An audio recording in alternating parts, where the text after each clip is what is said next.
For the people who can't see me and you can only hear me, I'm holding up the world's biggest medal. It is humongous. I'm looking at that thing like, what? You guys need to be seeing this. Bigger than my face, actually. Yeah, that is huge. Yeah, huge. We won that. We won it, yes. And it's a weird way for us to start the show. There's also, here it comes. Queen thing. Oh, and you can't see this either. What do we call this? Is this a crown or a tiara? Which one? This is a tiara. Okay. And what's really cool about this is it's rubies, which is my birthstone. And I think this one's really nice. So, yes, Jackie has started episode 2 of QUADCast. We've done no intro, but we're back. And here's why she started it with a giant, bigger than her face medal and a tiara full of rubies. What the heck happened at our competition, Jackie? Why don't we just start there? Yeah, so we had a really good weekend, like a week and a half ago now. April 6th, we did a show here in Fresno. We talked about that on episode 1. Make sure you go listen to that. But I competed as an open wellness athlete and a master's wellness athlete. So went in there. I actually went to registration just signing up for master's. And Noelle Tuman, the promoter, she convinced me to do open. So she's like, do it, just shoot your shot, you know. And I thought I was too old for that. I was like, no, I'm dried up, you know. But apparently not. Apparently not. We swept the show, so. Right. So the overall, Jackie Gill, we did the Fresno before and you won overall, right? So. But that's in masters. Yes, so just in masters. And now you did fucking open overall. So that is cool stuff, you guys. And we'll talk a lot more about Jackie's post competition, what's gone on, what happened in the prep.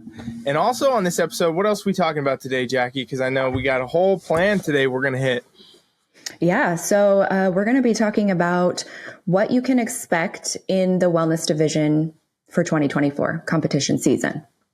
Cool. Yeah. And then I think we're going to cover some of your guys' questions too, right? Some questions that you got on the gram or something like that. We'll go over a couple of them. Yep. And you guys keep the questions coming. And remember, it's a brand new show. If you're first time here, this is the QUADCast. This is everything wellness. This is what we do on this show.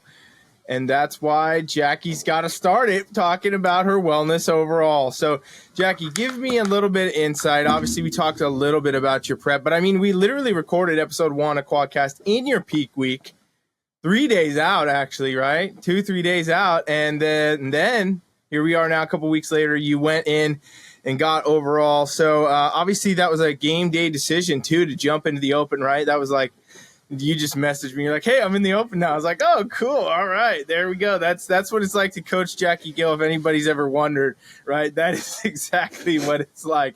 But, we talked a little bit the last episode about how the prep was different. But I want to hear how that prep being different, right, with your food choices and things that you made, trying to be a little bit more, we try to be a little more performance-based, right, like athletic. What did that do for you competition day? Did it feel the same to be actually on the stage and the whole day flow, or did you feel different physically and mentally going into the competition day? I'm telling you, this prep was different, like every single thing about it. So I started off in the beginning of the year doing an elimination diet, just getting rid of all the processed food, getting rid of all the things that I felt were causing me bloat, causing me acne, just detoxing, right? So I'm like, let me just reset. I didn't do any formal testing, but we do offer formal testing on Team Flex for some of these irritants that, maybe your body can't tolerate. One of our coaches on the team's really great at that, Kayleen. So if you need a gut test, I would recommend starting there, kind of just getting yourself reset. And I did it where I just took foods out and kind of introduced them back in slowly. So what I found was Greek yogurt, beef, and eggs became my primary sources of protein. So I focused more on just very simple foods that I knew agreed with me. I did keep in dairy. I did also keep in some other lean meats, but I really focused on the nutrient content, focused on how the animals were sourced before I made a decision on adding those back in. literally eliminated all processed food and kind of just stuck to I have a special water machine too that I feel like played a big role. And I really just try to not drink anything other than my Kangen water. So just cleaning it up, and it paid off huge. I was never sore. I was never fatigued. Like the posing, I was able to hold my posing. I was able to not fluctuate a lot, like week to week. I had a lot of consistency throughout this prep. We didn't really see a lot of highs and lows. And I definitely have not had a rebound, which is another thing I wanted to talk about too. Oh, yeah. Which I'm sure we can talk about that forever. But, and I'm sure it'll be an episode, but I haven't had a rebound at all. So zero cravings, zero, insulin spikes, zero crashes. Completely different. Yeah. And so obviously, like I said, we won overall in Masters prior at this comp. Then we come to this one, we went overall in the Open, which is exciting. So either way, we won, we fucking won it, right? So you went out there and did your job. But the interesting thing is 2 different preps, 2 different types of approaches, right? So, as you continue to advance as an athlete, you'll kind of open doors, right? And I think that's a lot of what Wellness Division is doing right now, and hence a bit of our topic, right? Like, you got to kind of find the flow and what's going to work best for you and bring everything there. We'll get to that in a little bit, but I do want to hear a little bit more, like actual competition day. Take us there, because, there's probably a lot of ladies listening right now that have not done a wellness comp yet, that are thinking about it, that are wondering, like, what are the stressors, right? We didn't plan any of this, by the way, you guys. I just like throwing Jackie under the ball and see what she comes up with. But, like, what kind of stuff peak week? Obviously, a little bit different this week. Like I told you, your whole prep, I thought you were all zenned out. Like Jackie was you guys you wouldn't know, because everybody looks at you now and you're so zen right now. But, Jackie has been a little less zen prior in some preps, and that's normal. And I think that everybody goes through that, right? So give me peak week, Jackie. Just tell me a little bit. How did peak week mentally, did you feel this competition going into it, in other words, versus like the last one? And then, we'll talk about show day too a bit. Like what are the thoughts mentally? What are the things you're thinking about? What things do you worry about? What things are you feeling confident in, right? Things like that. So for peak week, I have had the time now that I came in conditioned. I came in conditioned where I wanted to be a week before the show, right? So we just were able to relax our mind, relax our body, kind of ease in. And that's really what I wanted to focus on. You had mentioned Zen Jackie, and Zen Jackie has been this whole prep. I was never going to let anything be forced again in my body, whether that be like a food choice, exercise. If it didn't feel right, it wasn't happening for me. And I just let my body flow. I let my mind flow. So I think in life, you got to let things come in as they come and let them go as they go. And forcing things I wasn't about it. So for peak week, it was all about my mindset, like meditation, relaxation, getting my game mentality, right? Like I'm coming to compete. I'm coming to win. I'm coming to, people are coming to pay a ticket to see me on the stage, and I need to deliver. So just getting my mind right as a coach, as an athlete, as a representation of this natural wellness movement, I felt like I needed to just ease up and let it flow. Yeah, for sure. And I think, with that too, it's worth saying that peak week, I always say, is the easiest week of prep, despite the fact people panic and they freak out and everything.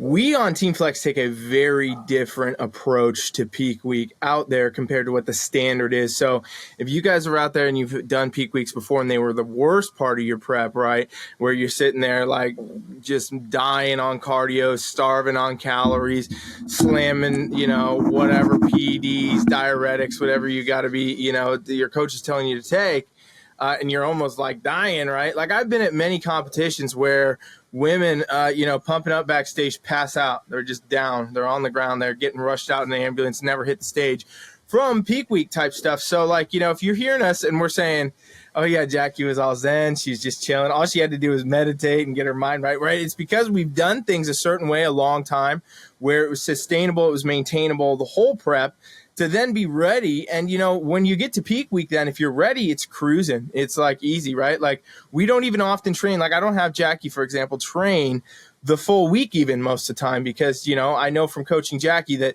if we train too close to competition, certain things happen, right? So we don't do stuff like that. I mean, it's a pretty chill week, really, honestly, getting there. Jackie, so give me like prior competitions, first comp even maybe, right? Because I know we got a lot of first timers listening to the podcast. Mentally, is it something that is scary to finally get to that peak week, right? Like, and you coach competitors, obviously, so do I. So I know this a little bit, but I want to hear your perspective. Like, if you can think back to when you first were getting on stage for that first time, like, were you freaked out a bit? Were you worried? Like, were you nervous at all? Those kind of things. Yeah, absolutely. You're going to be nervous. You're going to have anxiety about the unknown, no matter what it is.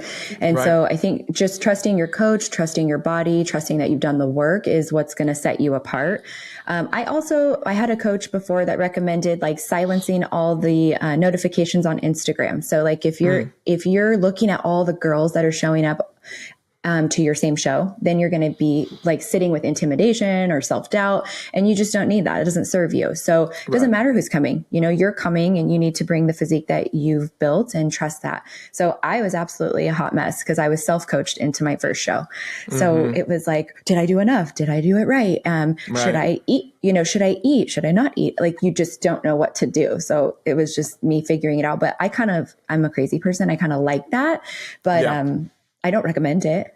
No, yeah. Now, if you can get a shortcut, get it, right? If you get the right thing and you got a coach you can trust, that makes a big advantage. And maybe, we write it down somewhere that we'll do a topic, an episode of maybe just peak week. Because honestly, we could go for 6 hours right now, but I know we got other things we want to talk about. So let's talk a little bit. Obviously, you won the overall. This is something that happens, you guys, where either way, after your competition, no matter where you placed, whether you got dead ass last or you won the whole thing, you want to connect with judges. You want to talk to the judges. You want to get feedback, okay? And the judges make it very easy to do this, and they do this differently at every event, so make sure you understand how the best way to is approach them. Some like to wait after the competition. You can talk to them. Some do not do that, and they want you to email them, things like that. So know that for your show. But either way, you got to get feedback. So, Jackie, even though, we won the whole damn thing here, you took it all home. You got that big-ass medal, bigger than your head.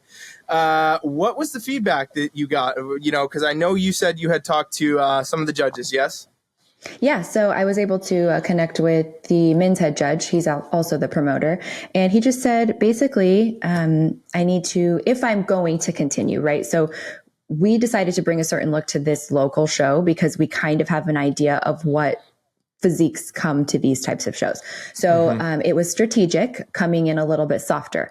Now, going into like a national level, he recommended that I come in tighter, obviously. Right. So we kind of already knew that, and we knew conditioning, but that just comes with, we're going to continue to improve as athletes. So if I want to take it to the next level of play, then there's things I have to do that. And growing glutes, legs, quads, that's never going to go away. We're going to keep doing that to my maximum potential. Yeah, and it was a prep where we brought a very specific look to it the whole time. It was a finite focus.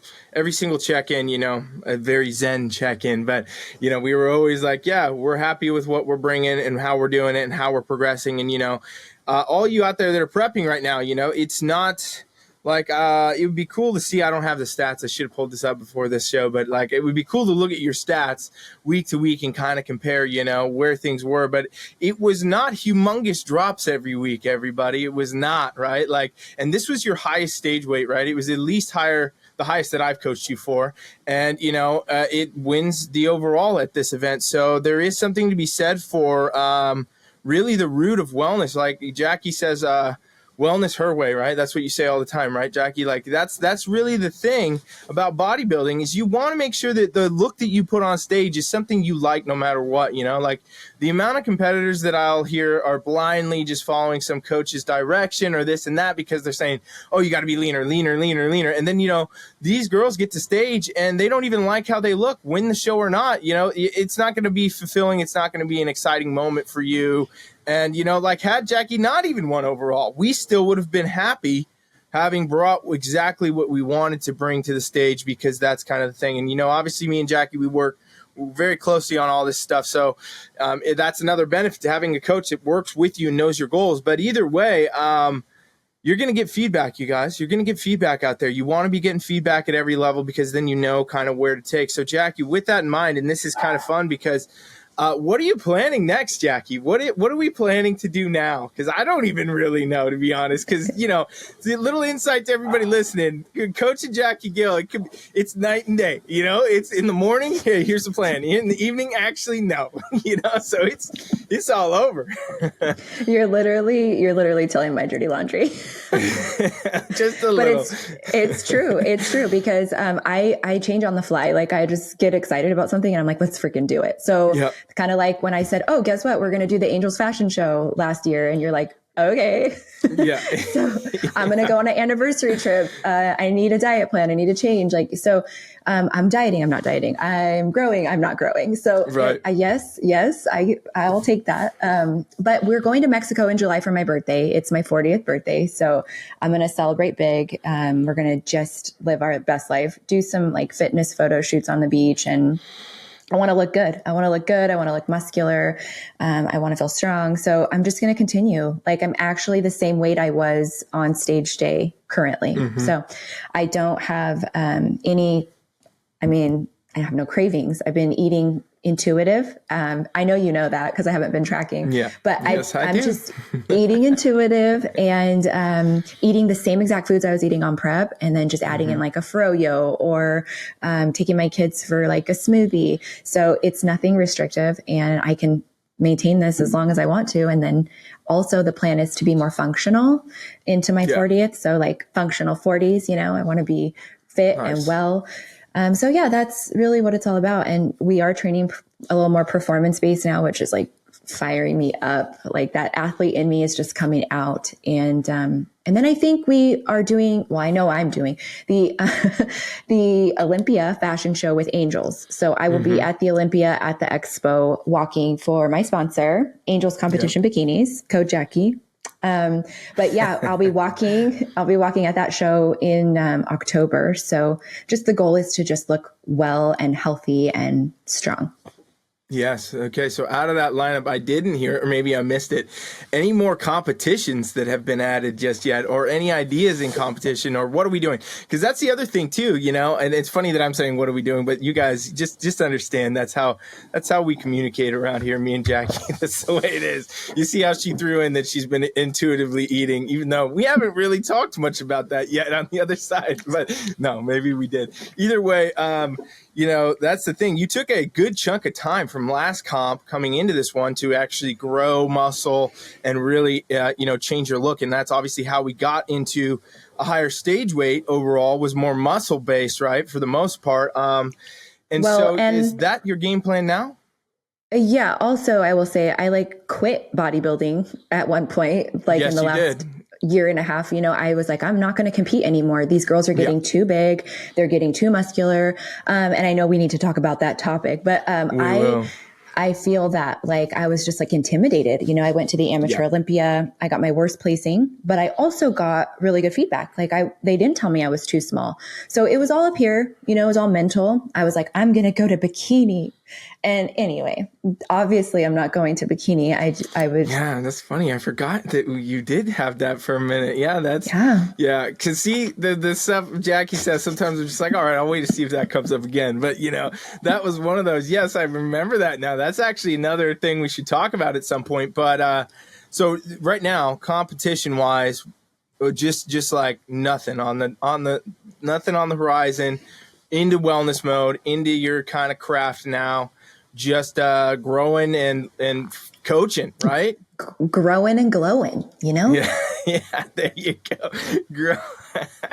I'm going to mess that up if I say it back, but that's good. Hashtag everybody listening. Hashtag it. Put a screenshot up of this podcast on your story and I'll repost it. Jackie reposted. Okay. Awesome. Well, that's good. Good to hear. We do need to talk about all those things. We're getting 100 different topics out of this, but the one thing that you just said that leads us to our main topic of the day here is, where's wellness heading?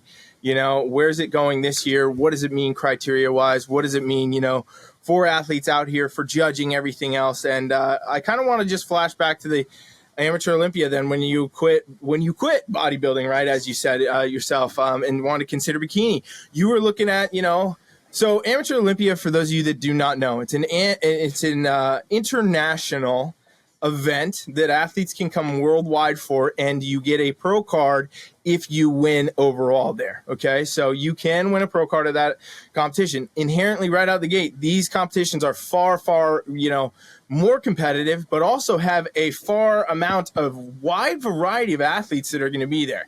Like, there's going to be really freaking crazy looking wellness athletes. There are going to be really freaking, oh, this looks like the criteria wellness athletes. Are going to be people that are like, this should be bikini. And there's going to be, everything between. You see a lot at the international events, and they get kind of wild. So you're telling me after that, right, that you just said that you were like, okay, I'm getting intimidated by some of the girls, right? So was that what you saw there at that event, and then kind of into the Olympia at that point, right? Or what do you mean with that? Yeah. So, coming up as a wellness athlete, the first season, it was obviously a bunch of different variations of people's perception of what that meant. Right. So we saw girls just slightly bigger than bikini. We saw girls like women's physique coming down that wanted to be more wellness look. They didn't want to pose like bodybuilders and stuff or whatever. So it was just, like you said, a variety, and it's been like that. And when I got to the Olympia stage at that point, I had 2 overalls. I had 3 actually, if you count masters, so I had been successful in the sport, and I was like, okay, I'm ready to go shoot my shot. I took second at Masters USA in my class, and the girl that beat me was just more conditioned. So I kept chasing condition and just trying to keep bringing that same look. But I really just needed to grow. I really just needed time. And so I got to the Amateur Olympia wanting to shoot my shot. And I was like playing with the big dogs. Like, girls were coming from Florida, girls were coming from Brazil.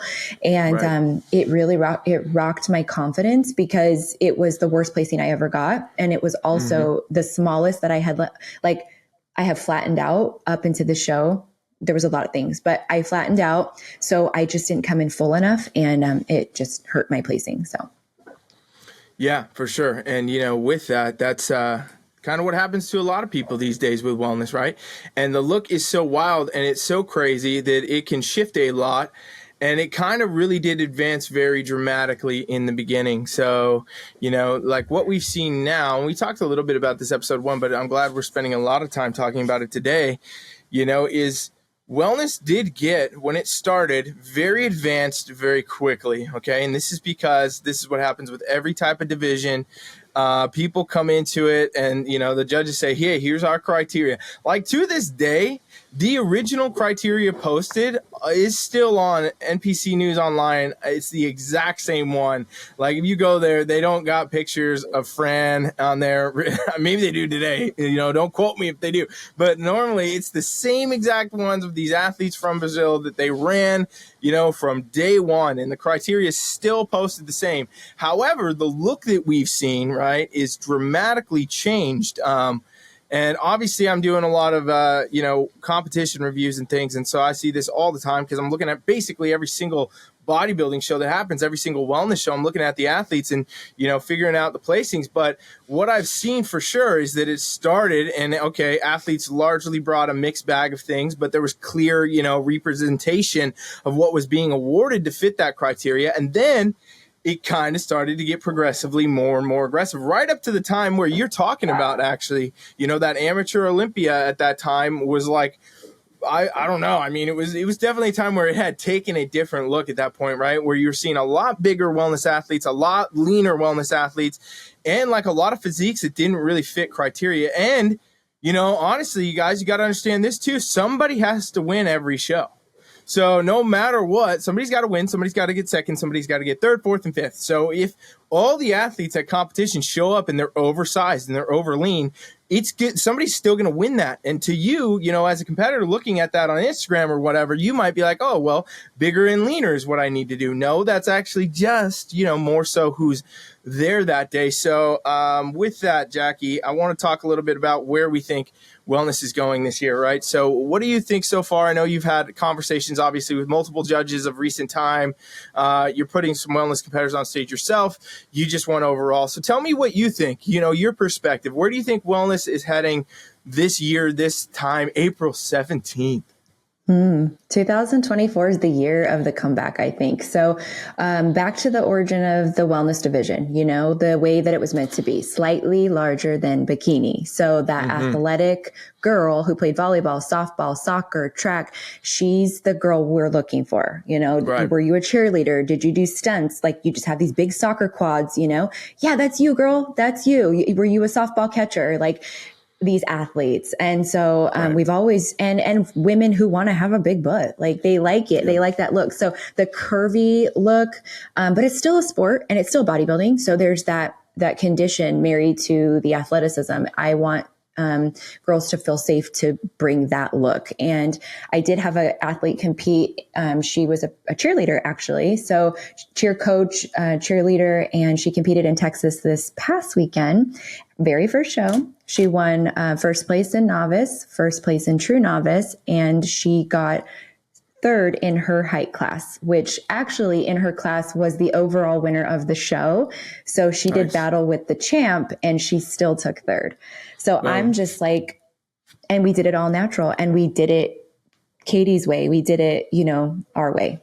Yeah, exactly. I agree. I think that we're seeing right now a very pivotal change in the NPC and the IFBB with direction of wellness. Okay. Because I am obviously, if you guys are not following the reviews that I do on YouTube, you're damn crazy. Get over there and do that, because I'm always talking about criteria more in depth than me and Jackie can do here, unless we talk for 6 hours. But over there, I'm doing these breakdowns, and I'm seeing all the time, like, if you guys go look at the most recent video I did actually at this time, it's the Arnold Brazil, okay? Arnold South America, that just went down for wellness. Ryan is winning that competition, right? So Ryan is generally an athlete who actually, in some of my previous videos, I've, come up with reasons that she could have placed down a little bit, due to the fact that she's bigger and leaner. She actually, if you look at what she brought to stage compared to the other athletes in the top 5, she came in smaller than she ever has, really, and she came in softer. And she's clearly looks that way compared to the other athletes, and she's the winner of the competition, right? So it's very I think we saw that. Yeah. Oh, I'm sorry. I think we saw that at the Arnold too kind of made a statement for us in wellness. They went with like the smaller girl. And then I've been listening to Tyler's reviews, our vice president, and he's saying the same thing. She's too big. The bigger girls get moved out, and you're seeing the girls that kind of have that Goldilocks effect, I call it, like right up the middle, not too hard, not too soft. You want to be the Goldilocks of the lineup. So that one right there, I think she's, that's why they're moving it that way. Yeah, exactly. I think that's exactly what we're on the same page, because they are going back to what it looked like in, early 2020, Fran winning the Arnold Amateur at that point, giving us a pretty good insight, but even Fran's physique compared to right now, she's actually, I was actually just looking at this because I'm about to do a YouTube after this on Fran from 2020 versus Fran now. And it is vastly actually different. Like, I didn't even notice how dramatically she changed her look a lot in going in this direction, when you look at that split though. So you guys will have to see what that is, because obviously you can't see, you're just listening to me and Jackie talk. But, it has gone back to the ideal criteria, in my opinion, which was always, and still sits on the rules, the official rule book today, as it's basically a lower body dominant version of bikini. That's really what it is. Very similar up top. Like, every time if you look a wellness athlete and a bikini athlete, you put it side by side and you cut out the bottom, you would barely notice a difference if you did, because it's very on par. Same kind of muscle base up top, same type of taper, same look, conditioning wise, all that. The thing that makes a wellness athlete really stand out is that lower body. And, again, it's not about being oversized. One thing I saw that they're changing a lot too, is, and I'm really excited for this, is they're getting back into, or maybe for the first time, honestly, because so many athletes are pushing, like, let's be honest, a lot of wellness athletes, by the way, are pushing a lot of steroids. So they get oversized, overdone very quickly in a lot of instances. And that can really, push them too far out of the criteria in certain muscle groups. And what we're seeing a lot is the muscle balance between actual muscle groups of the lower body is off, right? So, like, we can see the quads may be oversized compared to the glutes, compared to the hamstrings and things. And I've seen actually a lot of time recent that's becoming much more important.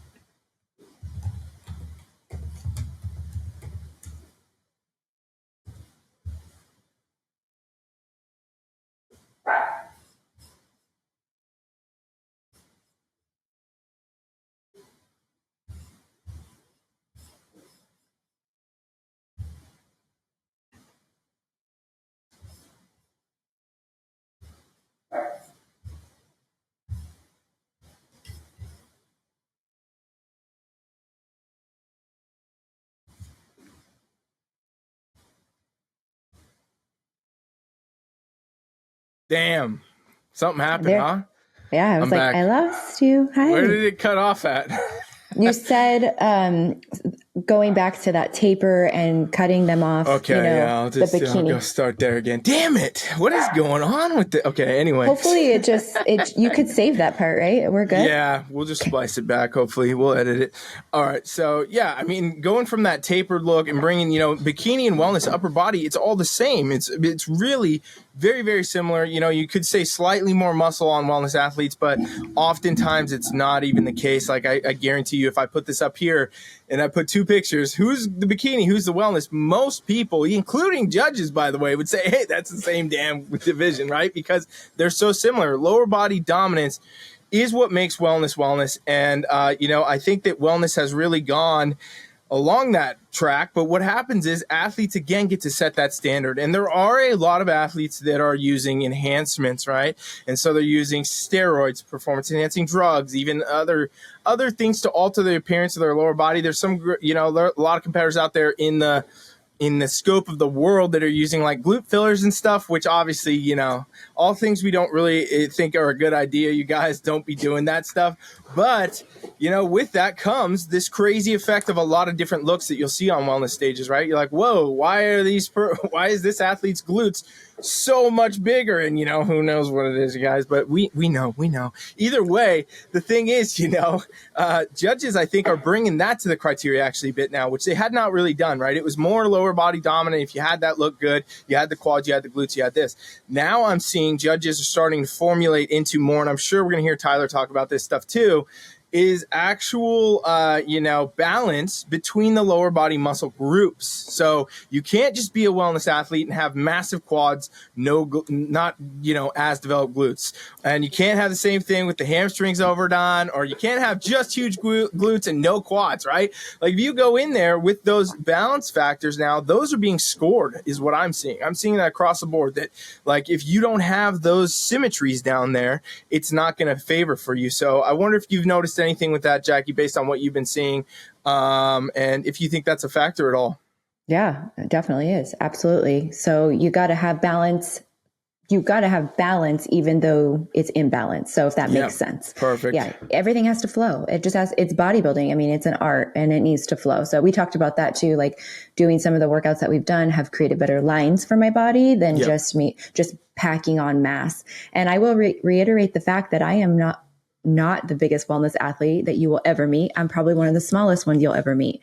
So I actually stepped on stage at 117 pounds at 5 feet tall.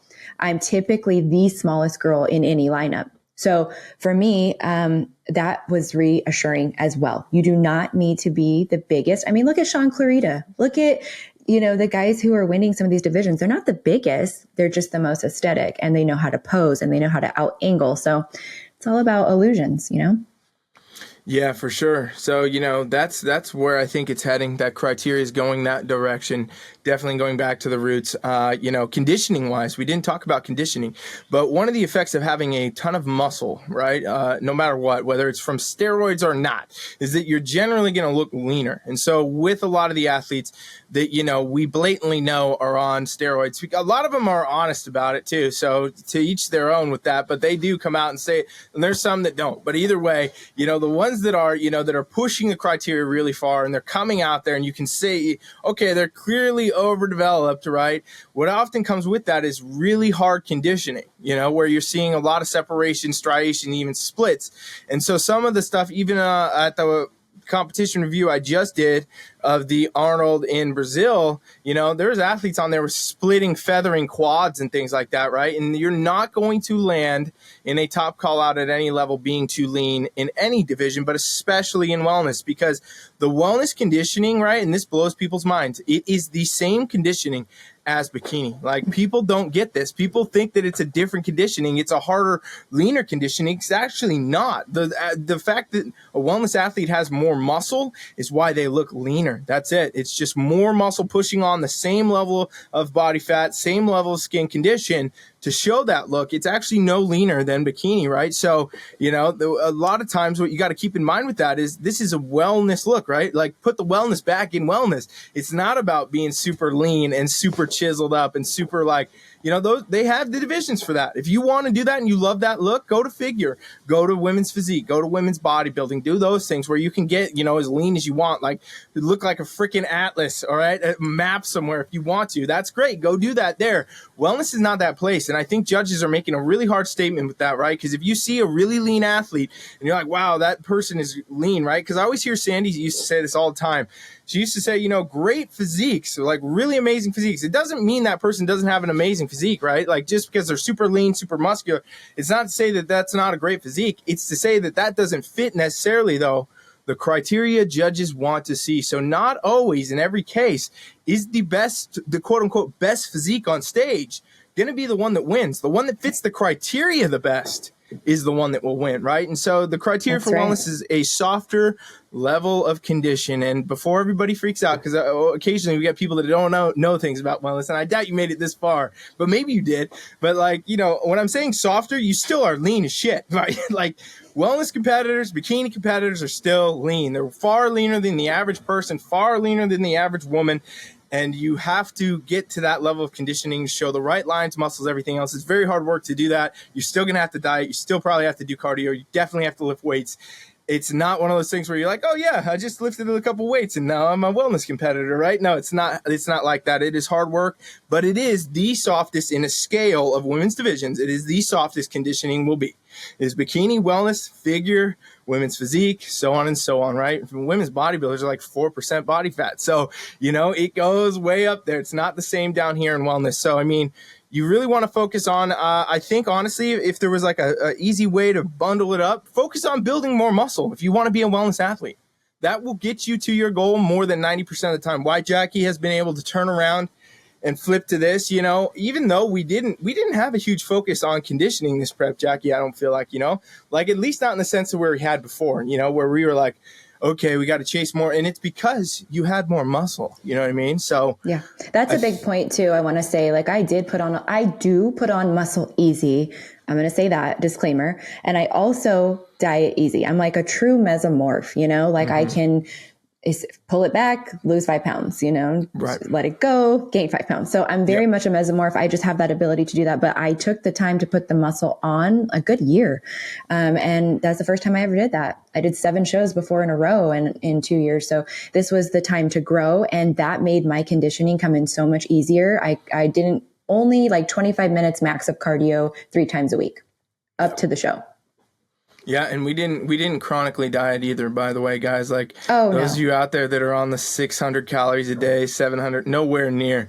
We never do nothing like that. Jackie was pretty well fed and eating beef and all these good fun things the whole time, that are obviously health oriented things that we implemented for various reasons. And there's a million topics. We could go on for 100 years about all this. It's a good thing we have a podcast for this now, Jackie, right? I if you're agree. still listening, Absolutely. by the way, everybody, make sure you're following, you're subscribed, you're sharing it if you can. It's a brand new show. We're trying to pump this out. We want to help as many people as we can. So every time you do that, that's going to be great. So Jackie, give me we've talked about many things and I'm not really following your notes very well. I know, but that's all right. Cause I never do this. I don't do well with notes. I look at that and I'm like, reading.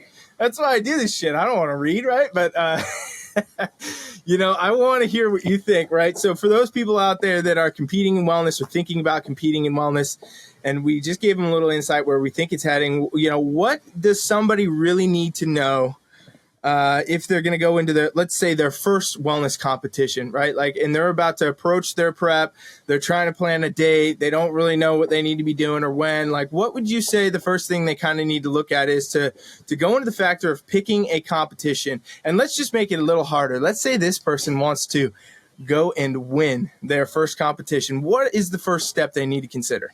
Okay, so I love how you always ask me these questions. Like, Jackie, what would you do?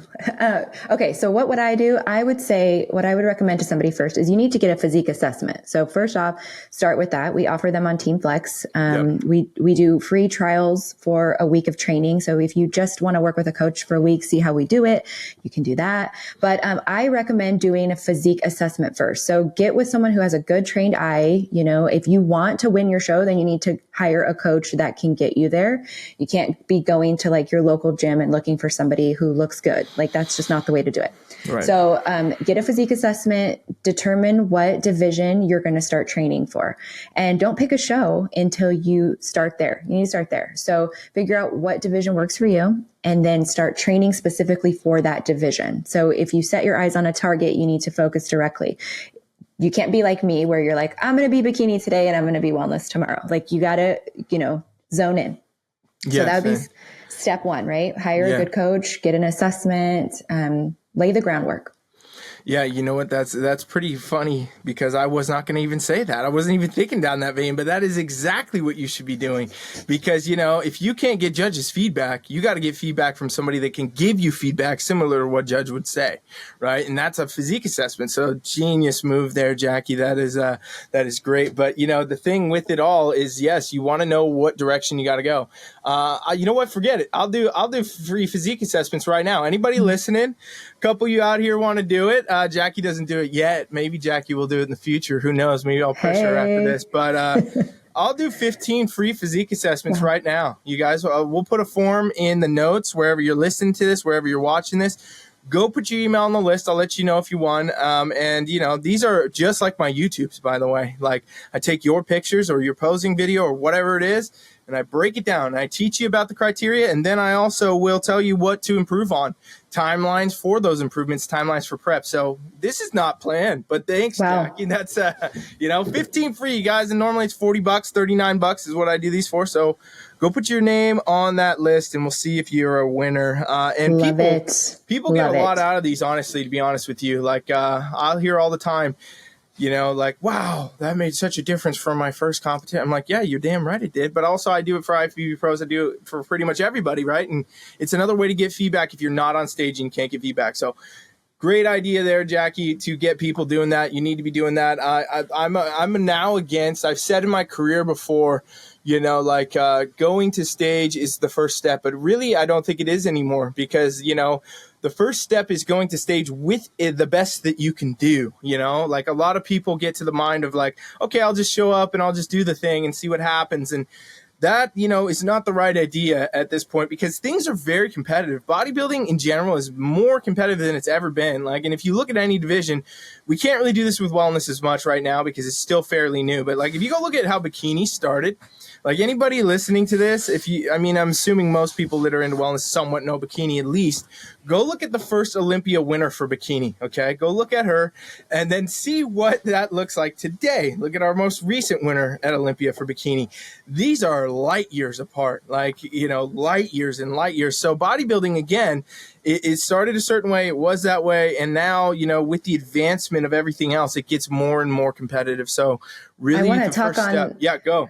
I want to talk on that because I 100% agree with that. And I think what that is that people are more educated now online. Like we have this space, and we can give each other information all over the world. So when bikini started, they barely had Instagram and didn't have all this wave of like women's health and talking about peds and there wasn't a dialogue going on. So I do think that women, even men now, are getting a lot smarter about competing in bodybuilding.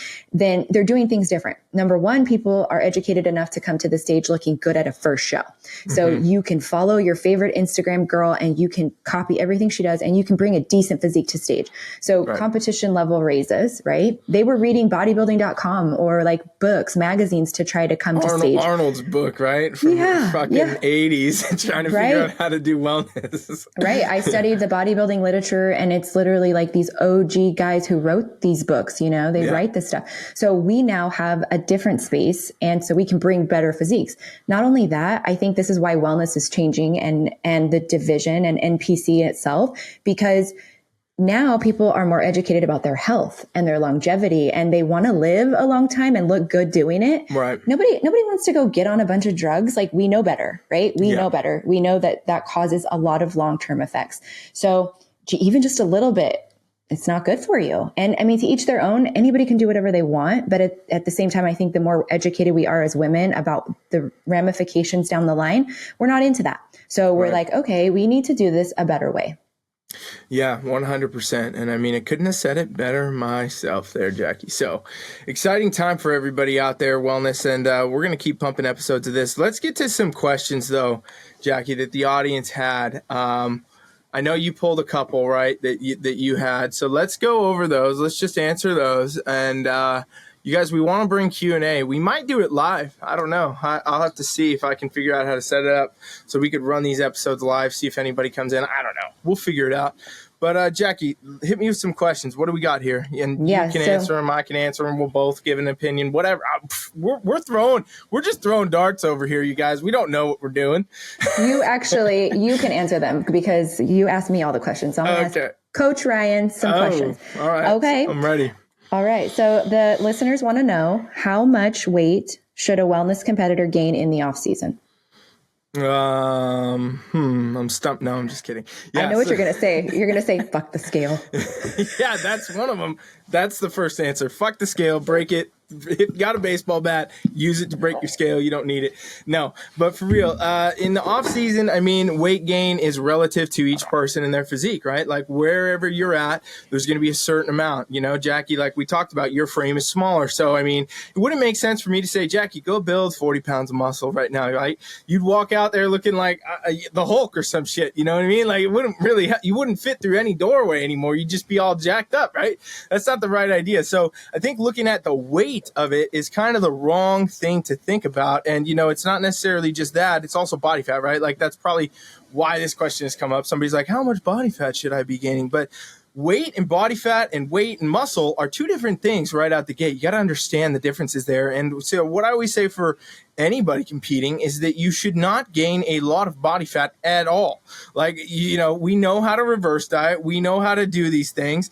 And if you've done your prep sustainably, you've done everything with health in mind the whole time, you don't have any dramatic need to like, oh, I got to put on 15 pounds of body fat quickly, you know, for like health reasons or something. If you've done it the right way and you've done it in a health mindset going into your prep, then the next goal for you to be the best you can be, you know, health, wellness, longevity, also going into future comps would be to reverse diet successfully. So getting more calories in there, bringing it up at metabolic rate and making sure that you're not adding a ton of body fat because, you know, if you rebound, right? Like I've seen the rebound. We all see the rebound. You see it on Instagram all the time. A lot of the competitors you guys follow, by the way, as soon as they compete, they're gone. You won't see them for another 6 months or something. It's because they went off the fucking rails. They gained 40 pounds and then they had to go lose 20 to get back on Instagram without being ridiculed, right? So like all those things are factors. And it's normal to do the yo-yo, especially if you did the really bad prep, like where you were doing chronic cardio, you were doing starvation diet, you damaged your metabolism. Now your body will force you to gain weight no matter what you do, basically, for health reasons. So you don't die, people. But, you know, if you do it the right way, the best thing you can do is add in the calories slowly, try to keep as lean as possible, try to keep, you know, body fat will go up and that's fine. But if it's in relation to building lean muscle mass at the same time, these are good things. These are good things. And you can add more weight. You can gain more. Like who gives a fuck what your weight is if you got the right type of look? That's the thing, right? It doesn't really matter what the scale says any damn way. Stage weights, all this stuff. It's all relative to each person and also relative to where the muscle is, how you carry it, and where your body fat is, how you carry that. So off-season, improvement season, you know, goal should be to gain whatever amount is going to make you look the best then and for the future. Because again, you know, your next prep, imagine some people do this where they do the yo-yo, they go on prep, they get all the way ready, they rebound 20, 30 pounds after the show. Now you got 20, 30 pounds extra body fat to go cut for the next competition. And your body becomes resilient. All you out there doing this, and you're like, well, it works for me. I've done it 3-4 times. Great. It will not work 6, 7, 8, 9, 10 times. Okay. Your body fat cells will be like, hey, we've been here. We've done this. I know what the hell you're trying to do. Good luck. You're never getting lean again. And that's why, again, you see a lot of competitors compete a short time and they don't stay around and they can't compete anymore because literally they cannot get to the right level of conditioning at some point. So really long answer, but sorry guys, sorry. No, so good. And it's really important for women not to yo-yo because we have a completely different cycle. We follow the moon, you know, we're like 28 days in our cycle and men are 24 hours. So they can reset different than us and our hormones take time. And so we have an ebb and a flow and we just need to like really be careful as women that we're not doing things that cause us metabolic damage later in the future. Like, do you want to have children someday? Do you want to, you know, not be on some type of hormone replacement therapy in your 40s. Like, what are your goals? And let's make sure we take care of that in the off season. Yes, 100%. And that should be any good off season is health oriented, focused on. Same with prep though. So time. Exactly. Keep we your are perspective, right, people? Keep your perspective. Always well. That's right. Okay, next question. Okay. I feel like I'm at a job interview right now or something. I haven't been one of those in a long time. You're fired. Okay. What is considered a natural athlete? It depends who's asking, I guess, right? So that's the interesting thing. I'm assuming, was this, well, we may not know, was this based on like the new natural events for NPC or something, or the natural federations? After that, they want to know like what would be considered a natural athlete if like maybe you've done something in the past, or I would assume something along those lines, like how long do you have to be off peds to be considered natural, or what does it mean? Does it mean that you've never done drugs? So I think that there's a question. Two-part question? Yeah. So for the official answers, I would say check NPC News online because I'm pretty sure it's event. But here's perspective, okay, based on what I know and what my opinion would be. So most natural bodybuilding, in this context of natural bodybuilding, is going to consider anything that is unnatural not natural bodybuilding, okay? Like I've coached a lot of natural bodybuilders at tested events and things like that in my time, obviously. And I coach natural anyway, but not everybody's getting, tested at every event. So, but I know for sure that even like normal medications that people have to take for medication, for different health things that they have that are legitimate things would still ban them from, being at natural events in some instances because they're considered, like I know there's some people I coached before, a woman that had asthma and she had to take some kind of medication for that, but it was banned substance. So she could not compete at the natural event, so things like that happen.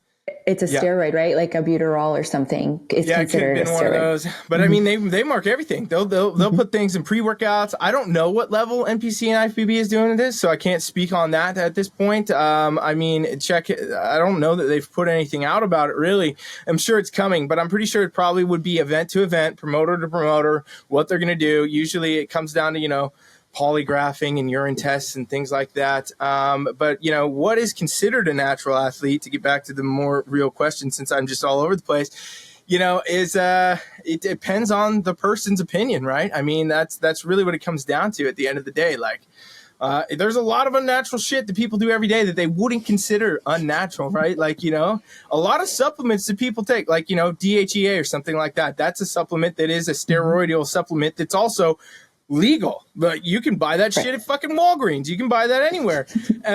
Whatever. You walk in, don't go do this, by the way, anybody listening. They're like, wait, Coach Rice said there's steroids at Walgreens. I'm going. Don't do it, okay? If you're going to start taking something, learn the effects first, like we just said. But, that's something you can buy over the counter. It's technically on any list. It would not ban you, but it is, again, some kind of a steroid compound. For some reason, FDA just let that one slip. Who knows why, but they did, and a lot of supplements contain banned compounds. Pre-workouts contain them a lot of times.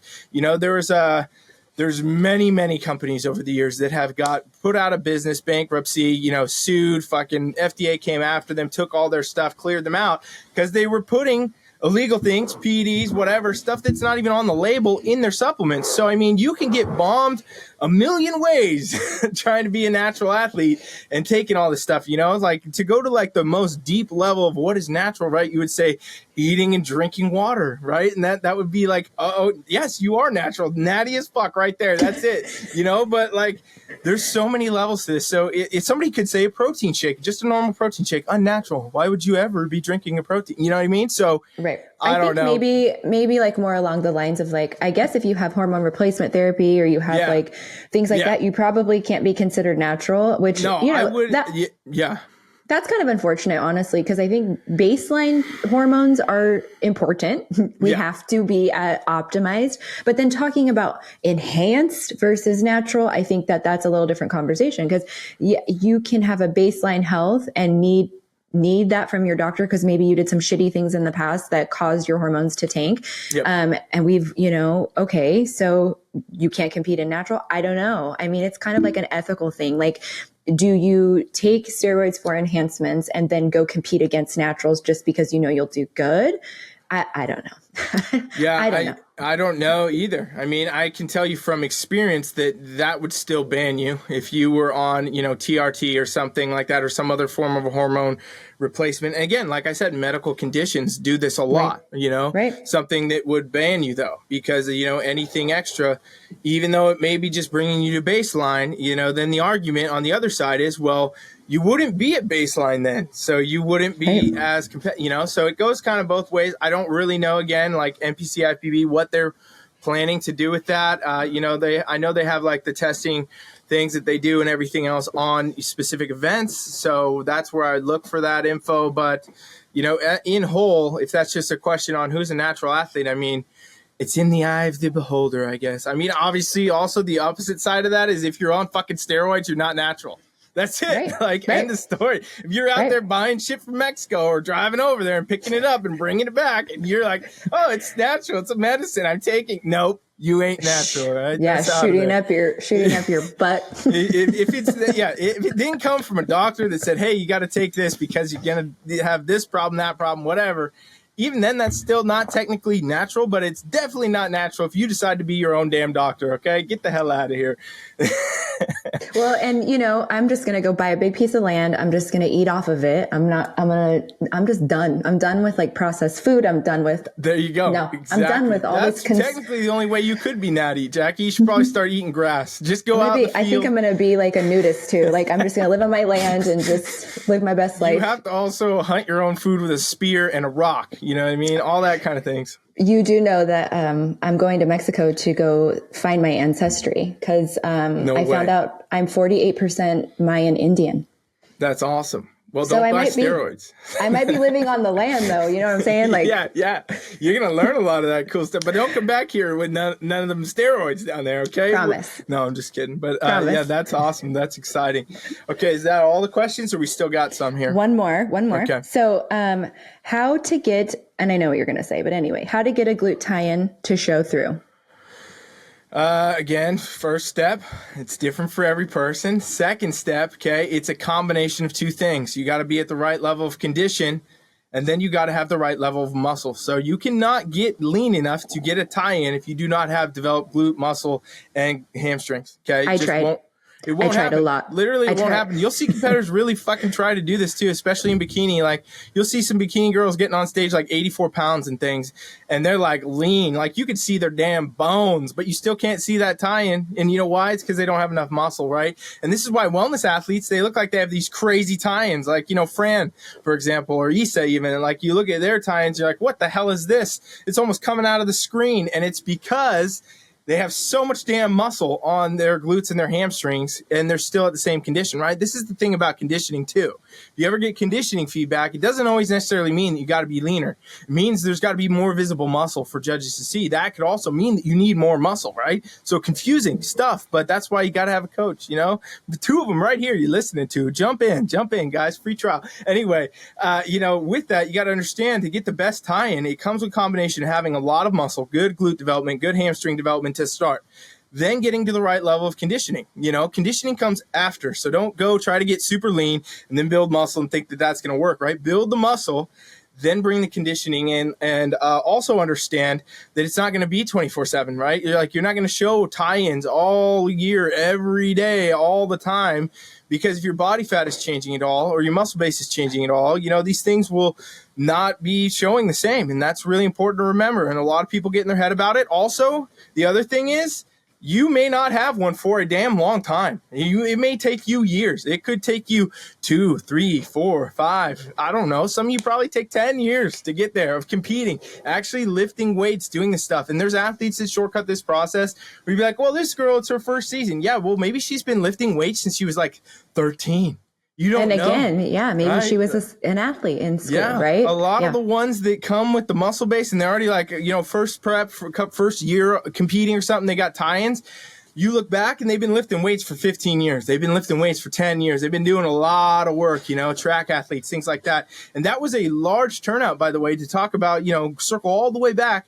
That was a large turnout of the first group of athletes that started in wellness in 2020 was, former athletes, and, bringing that back today, hopefully. But point is, either way, it does take a long time. You won't get it often in one season. You're not going to get it probably in two. You probably won't get it in, it takes a long damn time. And to really get that, that's the number one thing. Muscle maturity. You have to have a realistic expectation with it. Know that you probably don't have enough muscle if you don't have one. That's the bottom line. Yeah, I've done it. I've done it a bunch of times. I actually started off with a pretty good tie-in because I had an athletic background, and then dieted it, off. So I lost a lot of muscle trying to stay lean, trying to stay shredded. It's just ridiculous. Take the time, grow, diet right, do it right, and you won't have to be chasing all your gains all the time. Yeah, and I mean, being realistic in this sport is the key to being a competitor. If you want to compete in wellness or anything else, you need to be realistic all the time, and that's another episode, another topic. But any other questions, or that's it there? That's it for today, sir. Okay, thank you. Did I get the job? Am I hired? Hired. I love it. Yes, awesome. Well, I think that wraps up episode 2 then, huh?